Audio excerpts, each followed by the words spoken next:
कल सुबह अगर ये 21 मील का वाटर पैसेज बंद हो जाए तो सिर्फ शिप्स नहीं रुकेंगी, ऑयल प्राइसेस एक्सप्लोड करेंगे, शिपिंग कॉस्ट स्काई रॉकेट करेगी, यूरोप और एशिया के बीच ट्रेड स्लो हो जाएगा और पाकिस्तान और इंडिया में इंपोर्टेड फ्यूल, इलेक्ट्रॉनिक्स और फूड तक महंगा होना शुरू हो सकता है। और सबसे डेंजरस बात, इस रूट को डिसरप्ट करने के लिए किसी सुपर पावर की जरूरत भी नहीं, एक रेबल ग्रुप भी काफी है। ये है बाब-ए-मंदेब, दुनिया का वो चोक पॉइंट जिसका नाम ज्यादा लोग नहीं जानते, लेकिन जिसके बंद होने से ग्लोबल इकोनॉमी पैनिक मोड में जा सकती है। दुनिया में कुछ जगह ऐसी होती हैं जो साइज में छोटी होती हैं, लेकिन उनकी पावर डिस्प्रोपोर्शनेट होती है। बाब-ए-मंदेब उन्हीं में से एक है। यमन और जिबूती के बीच का ये नैरो स्ट्रेट सिर्फ एक ज्योग्राफिकल फीचर नहीं, ये एक गेटवे है, एक ऐसा गेटवे जहां से यूरोप और एशिया के बीच का मैसिव ट्रेड गुजरता है। रोजाना हजारों शिप्स इस रूट से पास होती हैं, oil, electronics, machinery, food supply, और ये सब एक ही नैरो कॉरिडोर पर डिपेंड करता है। ग्लोबल ऑयल ट्रेड का रफली 10% इसी स्ट्रेट से गुजरता है। गल्फ कंट्रीज का oil Saudi Arabia, UAE, Iraq, Red Sea के थ्रू यूरोप और अमेरिका तक पहुंचता है। अगर ये रूट बंद हो जाए तो शिप्स को अफ्रीका का पूरा चक्कर लगाना पड़ता है। Cape of Good Hope route 15 से 20 एक्स्ट्रा डेज, और शिपिंग इंडस्ट्री में टाइम सिर्फ टाइम नहीं होता, बिलियंस ऑफ डॉलर्स होता है। लेकिन प्रॉब्लम सिर्फ ऑयल नहीं, तुम्हारे फोन्स, कपड़े, इलेक्ट्रॉनिक्स, इंडस्ट्रियल मशीनरी, ये सब कंटेनर शिप्स के थ्रू मूव होता है। और यूरोप एशिया ट्रेड का एक ह्यूज हिस्सा इसी कॉरिडोर से गुजरता है। दरवाजा बंद करो, पूरा कॉरिडोर रुक जाता है, और यहीं से रियल क्वेश्चन स्टार्ट होता है। अगर ये जगह इतनी इंपॉर्टेंट है तो दुनिया ने इसे फुल्ली सिक्योर क्यों नहीं किया? जवाब अनकंफर्टेबल है।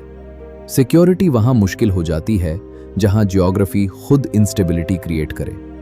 एक साइड यमन है, एक कंट्री जो 2014 से सिविल वॉर में है, जहां सेंट्रल गवर्नमेंट प्रैक्टिकली कोलैप्स कर चुकी है, और जहां हूथी रेबल्स ने सिर्फ लैंड नहीं, समुंदर को भी बैटलफील्ड बना दिया। दूसरी साइड जिबूती है, और यहां एक और स्ट्रेंज रियलिटी है।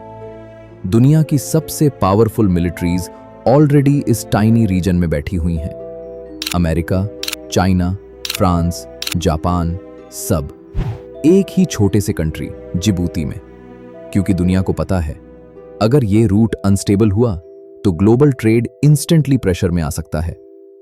2023 के एंड में जब इजराइल गाजा कॉन्फ्लिक्ट स्टार्ट हुआ, हूथीज ने एक मूव किया जो दुनिया ने एक्सपेक्ट नहीं किया था। उन्होंने रेड सी में कमर्शियल शिप्स को टारगेट करना शुरू कर दिया। Missiles, drones, fast attack boats, और सबसे शॉकिंग बात, टारगेटेड शिप्स में से बहुत सारी का इजराइल से डायरेक्ट कनेक्शन भी नहीं था। मैसेज सिंपल था, हम इस रूट को डिसरप्ट कर सकते हैं और हम करेंगे।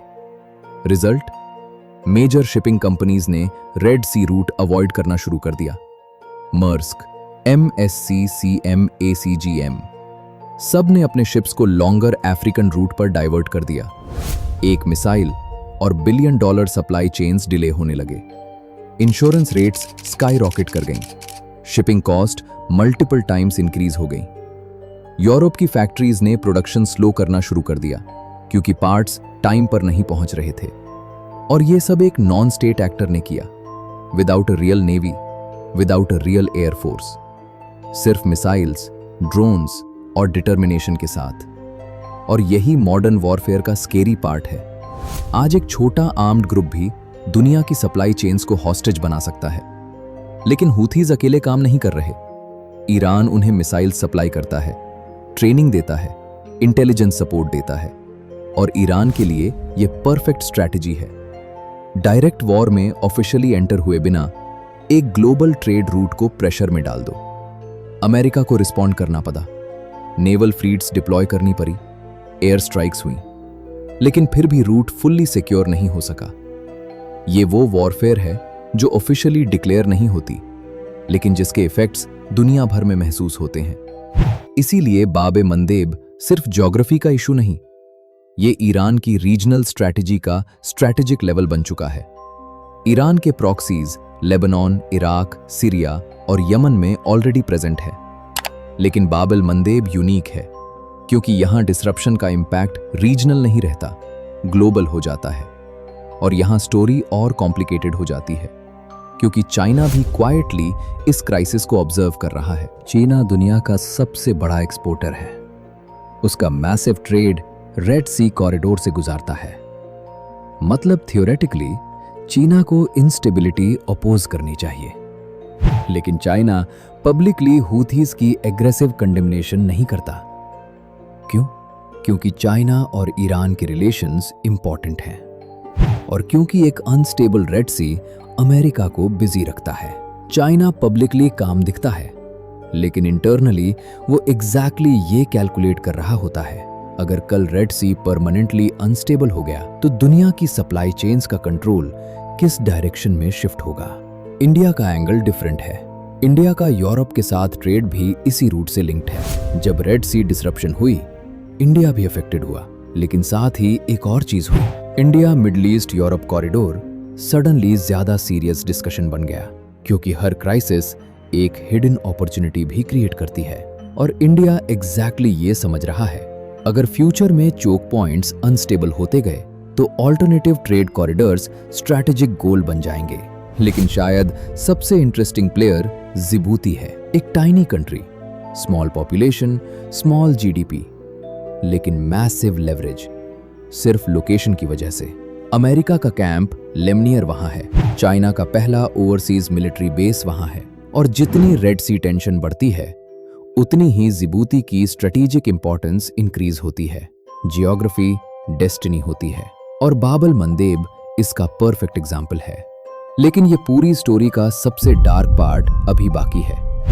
हूथीज सिर्फ सिम्टम है, असली प्रॉब्लम डीपर है।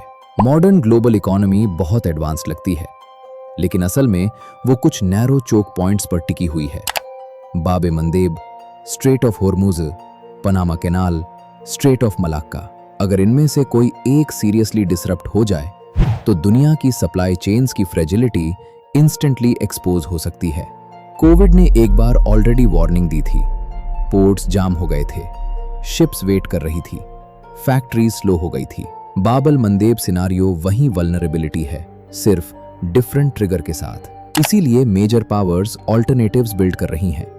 Russia Arctic sea routes explore कर रहा है, China belt and road expand कर रहा है, इंडिया पोर्ट्स और लॉजिस्टिक्स इंफ्रास्ट्रक्चर बिल्ड कर रहा है। सबका गोल सेम है, एक दिन ऐसा हो कि कोई एक चोक पॉइंट बंद हो जाए और पूरी दुनिया पैनिक मोड में ना चली जाए।